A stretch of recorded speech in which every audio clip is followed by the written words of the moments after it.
தென்காசி மாவட்டம் கடையநல்லூர் அருகே கோயில் திருவிழாவில் போலீசாருக்கும் இளைஞர்களுக்கும் இடையே நடந்த மோதல் சம்பவம் அதிர்ச்சியை ஏற்படுத்தியுள்ளது. அந்த காட்சிகளை பார்க்கலாம்.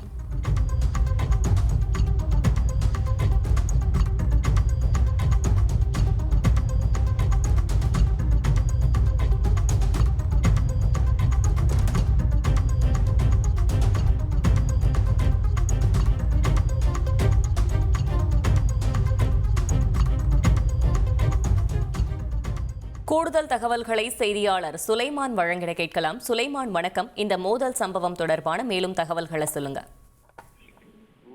வணக்கம் மேடம். தென்காசி மாவட்டம் கடையநல்லூர் அருகே மேலச்சொக்கம்பட்டி பகுதியில் திருவிடாபுரம் என்ற ஒரு கிராமம் உள்ளது. இந்த கிராமத்திலே ஸ்ரீ உச்சி மாகாளி அம்மன் கோவில் திருவிழா வைகாசி 2ஆம் செவ்வாய்க்கிழமை நடப்பது வழக்கம். ஆண்டுதோறும் கோவில் திருவிழாக்களில் தொடர்ச்சியான முறையிலே பிரச்சனைகள் ஏற்படுவதனால் அங்கு நடைபெறக்கூடிய பாட்டு கச்சேரி, கேளிக்கை நிகழ்ச்சிகளுக்கு மாவட்ட காவல் நிர்வாகம் இரவு 10 மணிக்கு மேல் அனுமதி கொடுப்பதில்லை. நேற்றைய தினம் நடந்த இந்த ஆடல் பாடல் நிகழ்ச்சியை 10 மணியை நெருங்கும் நேரத்திலே சொக்கம்பட்டியைச் சேர்ந்த காவல் உதவி ஆய்வாளர் உடையார்சாமி அந்த பாட்டு கச்சேரியை நிறுத்துவதற்கு சென்ற பொழுது அங்கே இருந்த சில இளைஞர்கள் கூச்சல் இட்டதாகவும் காவலரிடத்தில் வாக்குவாதத்தில் ஈடுபட்டதனால் அங்குள்ள இளைஞர்களுக்கும் காவலர்களுக்கும் ஒரு மோதல் போக்கு ஏற்பட்டிருக்கிறது.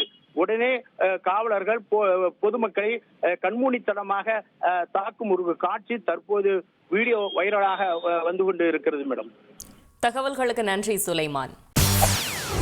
செய்திகளை உடனுக்குடன் தெரிந்து கொள்ள உடனே சப்ஸ்கிரைப் பண்ணுங்க.